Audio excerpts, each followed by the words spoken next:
Hello students, and today we are discuss about chapter number 8. Okay, the name of this chapter is कोणों के प्रकार एवं गुण, मतलब types and properties of angles. Angles के क्या टाइप्स होते हैं और क्या ही उनकी प्रॉपर्टीज होती हैं. चलिए स्टार्ट करते हैं. पिछली कक्षा में हमने कोण और उनके प्रकार के बारे में पढ़ा, एंगल्स पढ़े, उनके बारे में पढ़ा.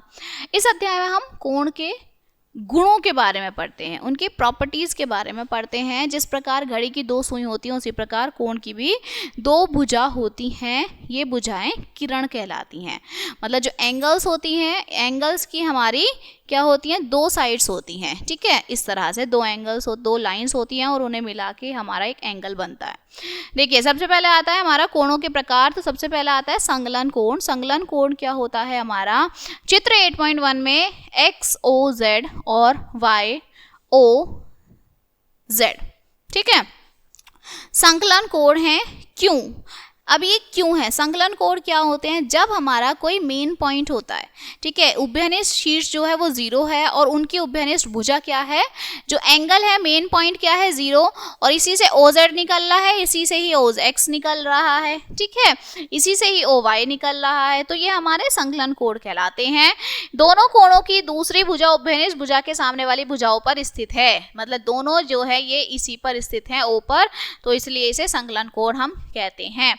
फिर आता है रेखीय युग्म, मतलब हमारे लीनियर पेयर. लीनियर पेयर्स क्या है, जब एक ही लाइन पे हमारे एंगल्स बने हुए होते हैं, OX OY OZ, एक ही लाइन पर ये एंगल्स बने हुए हैं, ये हमारे रेखीय युग्म कहलाते हैं. ठीक है, इसके बाद है शीर्षाभिमुख कोण. शीर्षाभिमुख कोण क्या होते हैं, अल्टरनेट अपोजिट एंगल्स, जो ये अपोजिट क्रॉस में होते हैं, आमने सामने. ठीक है, तो इन दोनों को ऐड करके क्या है, angle A plus angle C क्या है 180. क्यों है 180, क्योंकि ये लीनियर पेयर है. ठीक है, ऐसे ही B प्लस C क्या होगा 180, क्योंकि ये क्या है, लीनियर पेयर है.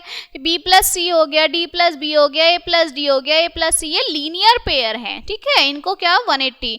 तो एंगल 1 एंगल B के इक्वल ये इन्होंने ड्राइव करके बताया है. तो मतलब क्या है, alternate opposite angles are equal. फिर है कोटि पूरक कोण.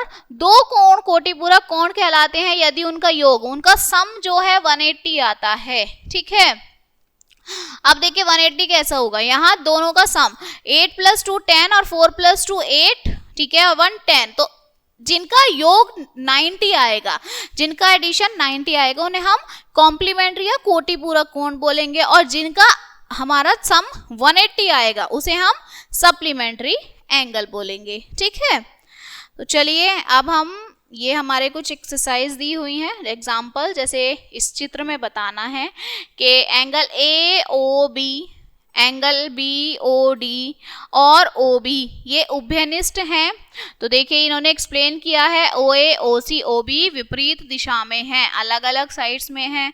ठीक है, तो इस तरह से हमें अपनी एक्सरसाइज में भी ये एक्सप्लेन करना होगा. ठीक है, अब लीनियर पेयर है, तो लीनियर पेयर में क्या होगा, X है ना, प्लस BOC, इसे O मान लेंगे, किसके इक्वल हो जाएगा 180, तो हम उसकी वैल्यू फाइंड आउट कर लेंगे. ठीक है, कोटि कॉम्प्लीमेंट्री एंगल, तो एक एंगल दिया हुआ है, दूसरे को X मान के और 90 के इक्वल रख देंगे, सप्लीमेंट्री में 180 के इक्वल रख देंगे. ठीक है, तो चलिए अब हम एक्सरसाइज नंबर 8.1 देखते हैं. चित्र 8.9 में क्या 1 2 संकलन कोण है, 1 और 2 संकलन कोण है. हाँ भाई बिल्कुल है, क्योंकि पॉइंट एक पॉइंट पे मिल रहे हैं और उसी की लाइंस जा रही हैं. ठीक है, DOE COE संकलन कोण है, DOE और COE हैं, बिल्कुल हैं, क्योंकि मेन पॉइंट उनका वही है.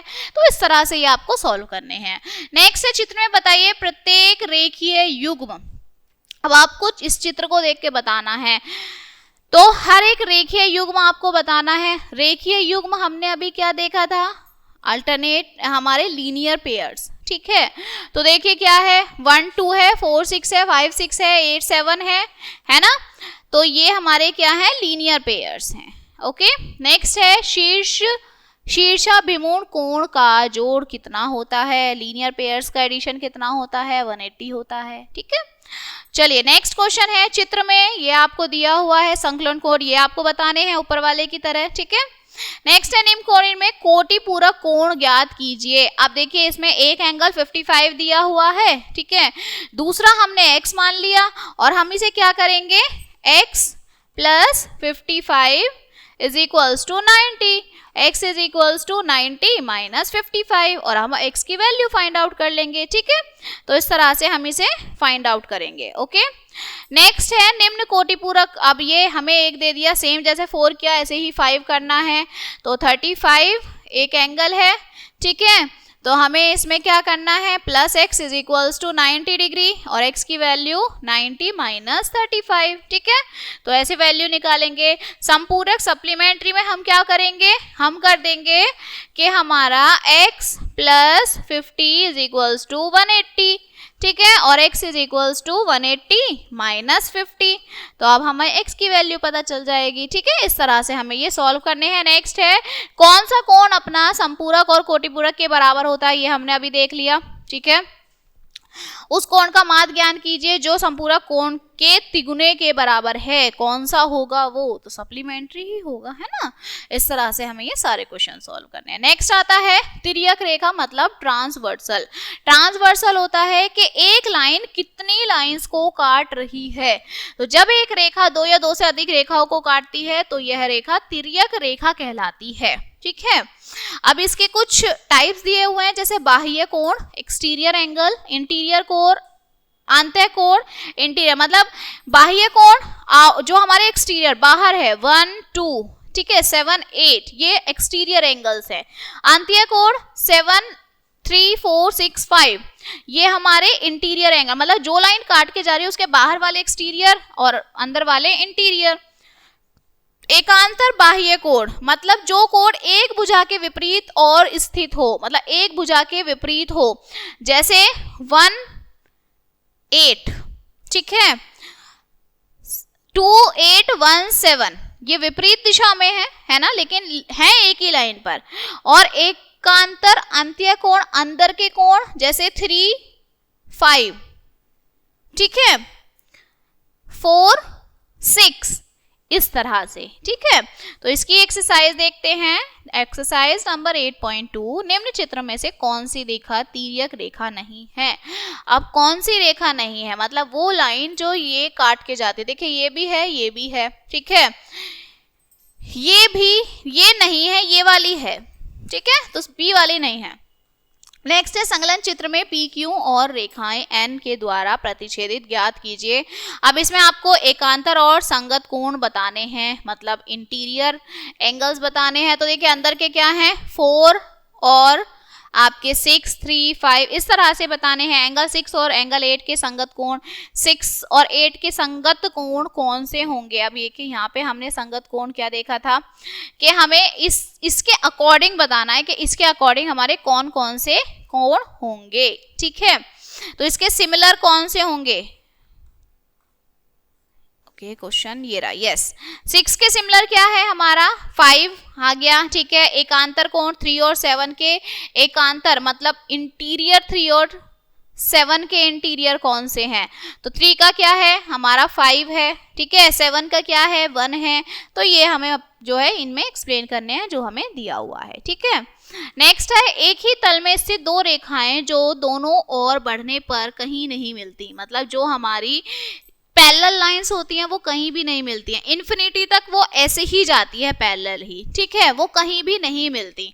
तो उसका क्या सीन है, समांतर रेखाएं कहलाती हैं। दिए गई चित्र ये आपको पिक्चर दी हुई है। ठीक है, इन्हें चाहे दोनों ओर स्थित कितना भी घटे, चाहे आप इन्हें कितना भी छोटा छोटा छोटा छोटा करते जाओ, ये इन्फिनिटी तक ही चलती रहेंगी। ठीक है, एक ही तल में स्थित दो समांतर रेखाओं के बीच की लंबवत दूरी सदा समान रहती है, इसलिए ये रेखाएं सम अंतर मतलब समान अंतर कहलाती हैं, पैरेलल लाइंस कहलाती हैं। ये इसमें एक एक्सपेरिमेंट दिया हुआ है। ठीक है, चलिए इसकी हम एक्सरसाइज देखते हैं। क्वेश्चन है P is parallel Q, P Q के पैरेलल है तथा L एक तिर्यक रेखा है। P Q के पैरेलल है, ये हमारे लाइन ट्रेवर्स लाइन जा रही है। एंगल 1 हमारा 60 दिया हुआ है, 2 4 5 6 7 8 ये हमें बताने हैं। ठीक है, अब 1 दिया हुआ है, 1 से हम 3 निकाल सकते हैं, अल्टरनेट अपोजिट एंगल्स हैं। ठीक है, 1 और 7 इक्वल होंगे, क्यों, क्योंकि ये एक्सटीरियर एक्सटीरियर एंगल है, ठीक है, एकांतर एक्सटीरियर, ठीक है। नेक्स्ट हमारा जो 1 और 3 हो गया है, ये हमारा लीनियर पेयर भी आ जाएगा, के 3 और 6 हमारा लीनियर पेयर। अब देखिए यहाँ पे इन्होंने क्या किया है, 1 + 2 = 180, 1 + 2 180, क्योंकि लीनियर पेयर है तो हमने यहाँ से 2 की वैल्यू निकाली, 2 आया, 4 आ गया, 1 आया, 3 आ गया, ठीक है। अब इसमें आगे क्या किया है, 1 = 5, 1 = 5 क्यों है, क्योंकि ये संगत कोण है, तो 5 जो 1 की वैल्यू है वही हमारी लीनियर पेयर आ रहे हैं ना, तो ये भी लीनियर पेयर में आ गया, ठीक है। इस तरह से हम सारों की फाइंड आउट करते हैं। चलिए एक्सरसाइज नंबर 8.3 पर आते हैं। दिए गए चित्रों में समांतर रेखाखंड को जोड़ो और छांट कर लिखो। अब इसमें आप क्या कर सकते हैं, RQ लिख सकते हैं, है ना, फाइंड आउट करके। इसी तरह से EF कर सकते हैं, AC कर सकते हैं, तो इस तरह से ये करने हैं, ठीक। सेकेंड क्वेश्चन है, दिए गए चित्र में AB और CD में समांतर रेखाएं, मतलब ये जा रही है लाइन, इसमें से आपको बाकी के सारे कोण निकालने हैं। तो देखिए कैसे फाइंड आउट करने हैं, हमें ये दिया हुआ है PO मान लीजिए, POB दिया हुआ है। अब जो ये 45 है, यहाँ ये भी 45, पहले हम L + 45 = 180 करेंगे, क्योंकि ये लीनियर पेयर है। पहले हम L की वैल्यू फाइंड आउट करेंगे, 180 - 45, तो L की वैल्यू देखिए क्या आ जाएगी, 180 में से 45 माइनस कर दीजिए, 10 में से 5, यहाँ बचा 7, तो 4 5 6 7 3 135, ठीक है। L की वैल्यू 135 आई, ओके। अब देखिए L की वैल्यू 135 हमारी आ गई है, तो हमें ये पता चल गया कि भैया ये 135 है। अब ये 135 है तो MB इक्वल होगा, क्योंकि ये लीनियर पेयर है, तो वो भी 135 ही हो जाएगा, ठीक है। तो इस तरह से हमें ये सॉल्व करने हैं। बाकी सारे क्वेश्चन सेम है। एंगल 8 दिया हुआ है, 8 से 6 निकल सकता है, ठीक है। 8 से 7 निकल सकता है, जो 7 होगा वो 5 होगा, ठीक है।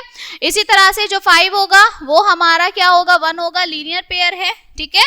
तो इस तरह से हमें ये सारे क्वेश्चन जो हैं वो सॉल्व करने हैं। सेम क्वेश्चन है जैसे हमने 2 किया है, ऐसे ही हमें बाकी भी करने हैं। Clear? Now this chapter is also completed and let us remember some points. यदि दो कोणों का योग, दो एंगल्स का सम 90 है तो वो कोटि पूरक कॉम्प्लीमेंट्री एंगल्स कहलाते हैं, और यदि 180 है तो वो सप्लीमेंट्री कहलाते हैं।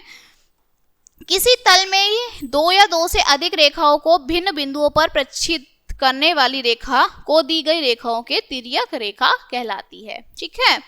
नेक्स्ट है, दो समांतर रेखाओं के बीच की जो दूरी है वो एक समान होती है। पैरेलल लाइंस जो है हमारी, और दो समांतर रेखाएं आगे बढ़ने पर कभी नहीं मिलती। वो आप इन्फिनिटी तक उन्हें कितना भी आप लेके जाइए, वो कभी भी मीटअप नहीं करेंगी। यही हमारी पैरेलल लाइंस होती हैं। Clear? So this chapter is completed now and we will meet on the next chapter. Thank you.